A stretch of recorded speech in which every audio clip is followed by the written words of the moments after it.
serious. Real serious game. Real serious game. A lot of people say chess is the game of life. Cause just like life, or just like chess, and in life, in order to be successful, in order to achieve your goals, you gotta plan and strategize. You gotta have a proper thinking. You gotta formulate like a certain type of skill set on how you think that's only conducive for how you move. Like this brother, you play orthodox, don't you? Like you just play. Mm-hmm. You don't be like, oh, I'm gonna do the Queen Gambit or this. A lot of the master teachers, they don't even play like that. They don't even play, using already set moves like Queen Gambit or different forks or all that type of stuff. They usually just go at it. And then like they are developed, like the Queen's Gambit. I forgot who developed that. But that was somebody's strategy. And I feel like everybody got strategies. So I don't even try to memorize stuff like that. But I can block it because I see how it's coming. But I feel as if it's so many moves on these 64 squares. But yet they say it's more moves, more possibilities on these 64 squares than it is hair follicles on your body. You know what I mean? So that's letting you know it's innumerable. And that's like life. Like people think it's only one way to do something. Nah, it's multiple ways to do something. You know what I'm saying? So you have it's like you have infinite options. Or, in life you really got multiple infinite possibilities. You know what I'm saying? So that's how I kind of equate chess to the game of life. Dealing with, you got to strategize, you got to think, you got to use your head. And that's life, man. In order to, be successful, you got to use your head. Life is chess, not checkers. What's the purpose of chess, bro?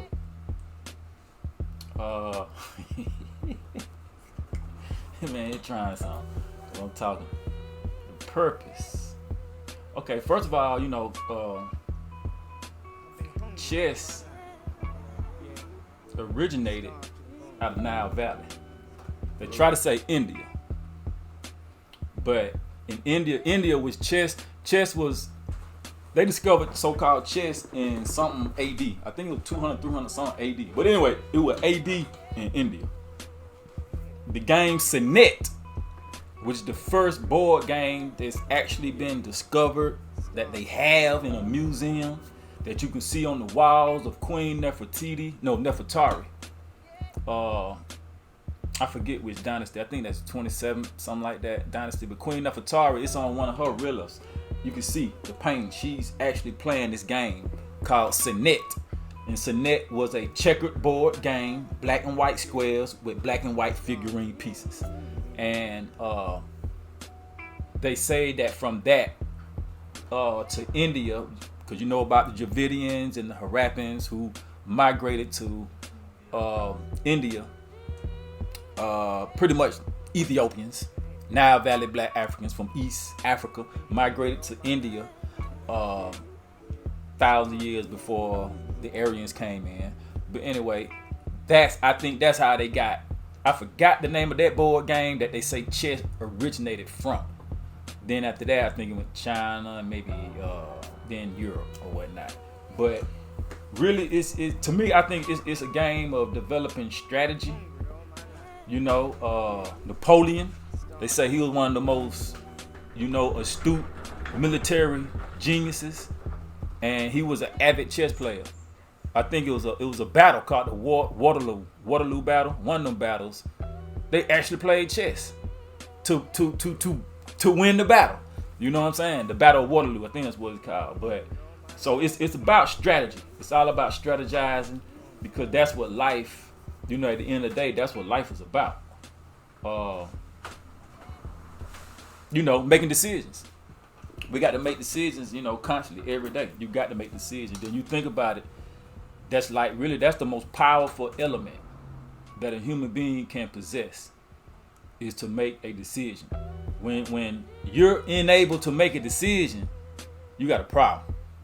You know what I'm saying? So, and at the same time, you also got a problem when other people have influence over you making decisions. In other words, you're not really making a decision. You know what I'm saying? It's the person that's influencing you. So making a decision is very powerful. That's why, so-called systems don't want you to make a honest decision. They want to make the decision for you. That's how you control people. Slaves. You think slaves, our ancestors, they didn't make decisions. Yeah, I'm gonna wake up this morning, I'm gonna go work on master plantation. You know what I'm saying? They didn't. Someone influenced them to stay on that plantation to do that. But then you had those that woke up and were like, hell nah, I ain't finna work for this crap. Man. Then that's the Denmark Visas. That's the Takis rebellion. That's all the slave rebellions. And then that's another thing they don't talk about. It was a lot of slave rebellions. But that was them coming to that logical decision to like, okay, we finna make a decision, we finna make this happen. Haitian Revolution. That was calculated, planned, and strategized, over years. Same thing, just like a chessboard, They sometimes chess games last for days, So it's strategizing. So it's I love playing it. That's why I teach the youth the game, because it really makes you think, So important for the babies to learn and understand chess, in your opinion? To develop that thinking process, to be able to think and actually be able to formulate their own decisions, being able to not be influenced by their peer group. I see grown folk, in their 30s being influenced by might not be their peer group, might be their environment, so that's very crucial to being able to be yourself and to honestly make a decision that's conducive for your success, for your survival, so I think that's very important. Like I said, I go back to the most powerful thing is a decision. A person making an honest decision. Like you can't. That's the most powerful entity a human being can possess. Because once you lose your ability to make a decision, then what? Like who are that? You know what I'm saying? It's like you're not even living. Life is based upon making decisions. And those decisions are gonna determine your life.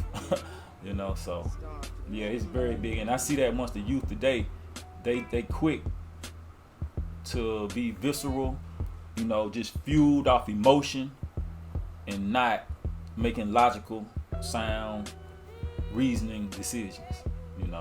So I try to instill that to get them to start thinking better, making better decisions. As I just lost my queen. King and the queen in chess, and what is the highest piece on the chessboard? Because a lot of people look at the king. That's the object of the game. Is to capture the king, right? So a lot of people look at the king as being the most powerful or the most important things of that nature. But in actuality, it's the queen. She's the most powerful.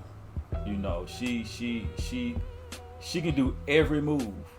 She can do every move every other piece can do, except the moves of the knight. She can't do the moves of the knight, which is like a 90-degree right angle or L-shaped move.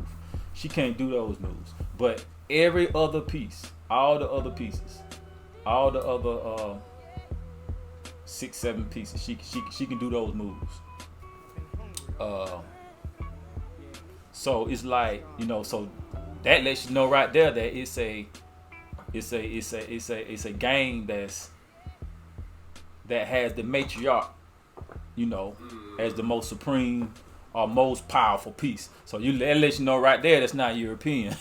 It wasn't originated in Europe, because everything that come out of European is patriarch. Everything is about the male. They so. But like I say, and not only is she the most powerful, but you think about it, every other piece has a double, except for the pawns. It's 8 pawns. Every other piece has a double. That means the bishop, the queen. The bishop, the pawn, the bishop, the knight, and the rook. The queen and the king are the only ones that are solo, you know. But the king can only move like a pawn.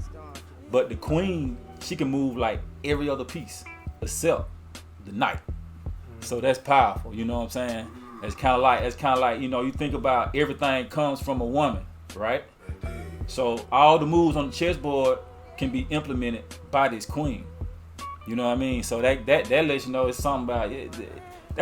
You know what I'm saying? It gets deep. It gets deep. Now you can get deeper than that, because I know it was I forgot the name of this book, but it was it might have just been an art. Yeah, it was just an article. A brother was breaking down chess from a Nile Valley principle, and he was talking about how the divine feminine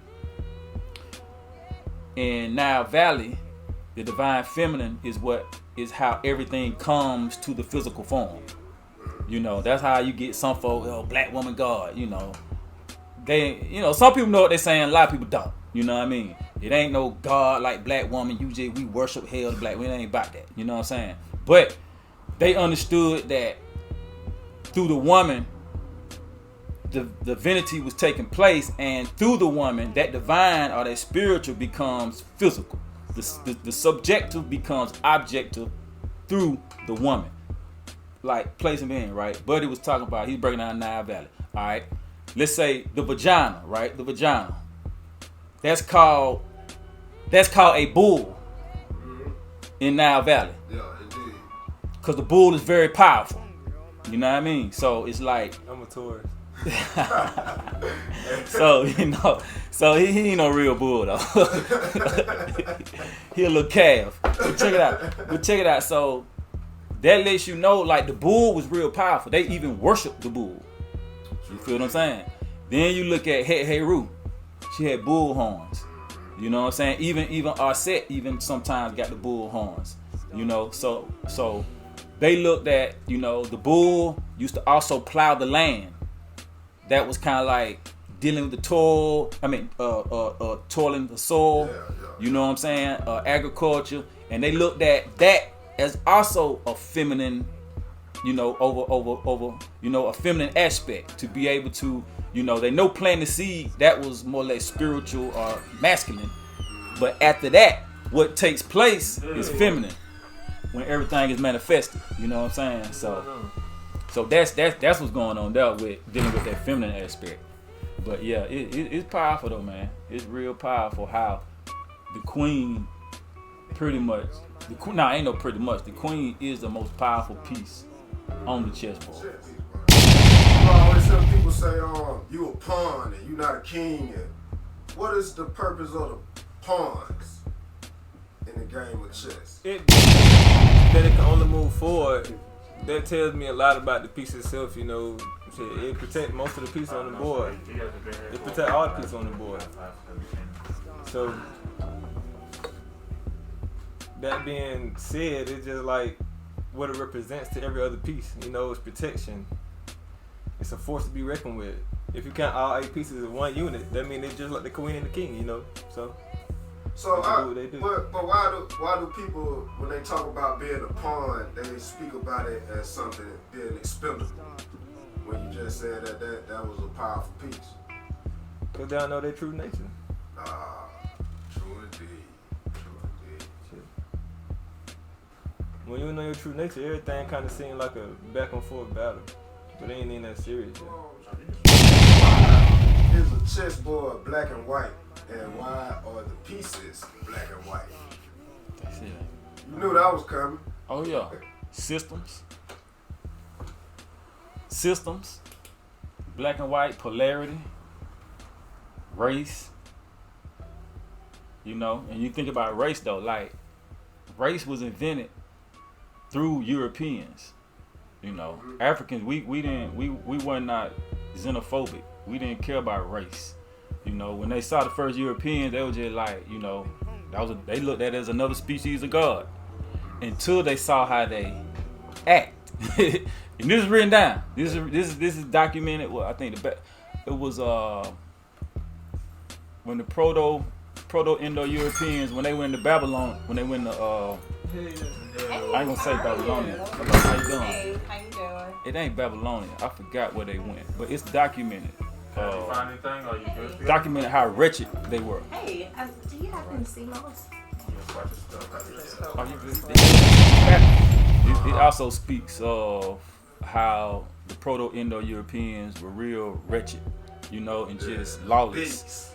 Right, you know, Cave people. but also these same Proto-Europeans, they the ones that when they went into India, they started calling people black. You know, now black as meaning a subjective person, because now you gotta think about it. In Europe, social status, if someone was less than them, this is in, I want to say 12th 13th century AD, they called them black. Like, it'd be a straight white person, but they were black as a social status. So, but then now you got to get into the 15th century, right before the slave trade. That's when Linnaeus, the anthropologist, and Blumenbach, that's when they came up with the term race and attached black with people of African descent, and also labeled that these black people were subservient. They were less human, things of that nature. That's why they tried to use that to justify slavery. You know, they actually tried to say that white people were superior because skin is white and bones are white. They were dead serious. This folks been scientific research that these people, Blumenbach, I think it was Blumenbach. You strong because you got white bones. Yeah, no, you pure, you're a real human. But you know what I'm saying? Come on, man. So anyway, you know what I mean. But you go back to, like I said, you go back to Africans, like for instance, you know, Africans come all shades, from pink, white, albinos to, you know, blue, black. You know what I'm saying? All shades. So we never was xenophobic like that. We never looked at people, oh, your color, you this, you that, you know. Even we do it to this day, even blacks among ourselves. But we don't understand that ignorance came from, you know, white people. You know what I'm saying? I mean, you think about it. You go back 6,000 years ago, you didn't have nobody with blonde hair, blue eyes. You know, you had white skin, you know, because you had the albinos. And you go by Africa. Africa got more albinos in the world than any other place. Why? Because that's where humanity started. You know what I'm saying? And it's just, this is a form of genetic form. But, you know, you got different forms of albinism. Hell, African thought I was an albino. Because I got, you know, now, but you got albinos who got straight blonde hair, blonde eyes. You know what I'm saying? Yes, you know, but no, check it out, though. But they got albinos that look like me. They got, like, reddish tint. They have brown eyes. You know, your shit matted up though, God. No, that's what I'm saying though. No, that's what they say though. You know what I'm saying? That's what they say. You know, they don't look at albino like a half white person, like, you know, that fake science, like, you know, you know, over here they look at albino as, you know, just some of them look at it as certain, you know, Abatala being the white creative god, you know, but then that's why you had some of a lot of them so-called fake Babylon witch doctors, especially I think it was Uganda. They were like, if somebody got AIDS, they'll tell them to go have sex with an albino virgin, you know, and all kind of just, you know what I'm saying? But you know, anyway, they go back to this black and white system, how when Europeans got, I mean, think about it, white go first. You know what? I see that's something else too. So in the game of chess, white goes white first. Privilege. White privilege. And if you think about it theoretically, if I make every move he make, he'll win, because he went first. If we just exchange piece for piece, if we play evenly, you know what I'm saying? If we play equally, he take a piece, I take a piece, he gonna win because he take the first piece. Indeed, I can see that. You see? So the black always got the underhand in chess. So you know what I mean? So hey, it's all kind of systems, man. You know, we try to utilize this and make it, you know, show the children how, you know, it's analogous with life. You know, different systems. You know, who is the bishop? The bishop is the church. Who is the knight? The knight is the police. You know what I'm saying? You know what I mean? Who is the pawn? That's the average old worker who just going to work 9 to 5 trying to make a living, but he getting the king rich. King can't even do nothing without the pawns and the rest of the pieces. Okay. You see what I'm saying? And that's like in society, the king is the elite. You know? So that was just like Enoch was saying about the pawn being very, very important. Yeah, And yeah. that's why I asked him why do people call somebody a pawn Okay. to disrespect them. You know what Right. I'm saying? Like, you ain't no king, you 'Cause just you a pawn. get You know what I'm saying? yeah. And the pawn gets sacrificed. So your pawn is really like your offensive lineman. You gotta kind of protect the quarterback at all costs. So your fullback, like their main job But in life is to protect. The not quarterback. really. Cause they pawn can also come a quarterback then, if you look at it like that. Cause the pawn can reach the other side. Let's say the pawn get to the other end. Now the pawn done went that whole journey. That's a whole nother scenario too. It's like you done went that whole journey. This little bitty nothing pawn. Yeah. Now you done got to the other end. You can be whatever you want to be. So the Except a pawn, king. so the pawn can pull off a David and Goliath type of thing. Is what you're trying to say? That's the whole purpose of it. If it's its purpose is to only move forward. So even That's at right. the end, it's go become royalty anyway. That's just the purpose. Oh man, that's deep, Enoch. That's deep. I like how that one was tied in with the pawn. That's deep. So it don't matter how big or small you is if you the pawn. If you can get across the other side of the board, you become a king. Royalty is waiting on you, man. It's your mindset. Oh man, that was deep. Checkmate in chess. When you get put in check, when you get put in check and you can't move no more, when you corner, when the enemy can capture the flag, basically. Like, Go ahead. if I was to move right here with my white bishop, Oh, okay. All right. he would be in check, but it wouldn't be checkmate because he can still move around. Oh. But if he was to stay right there, and I was to go in, it'd be check because he'll have nowhere to go. So is checkmate the ending of the game or what? Yeah, it's definitely the end. Checkmate is when you have no other possibility. It's when you put yourself in the corner. I've been official, big dog in the yard, voted most likely to murder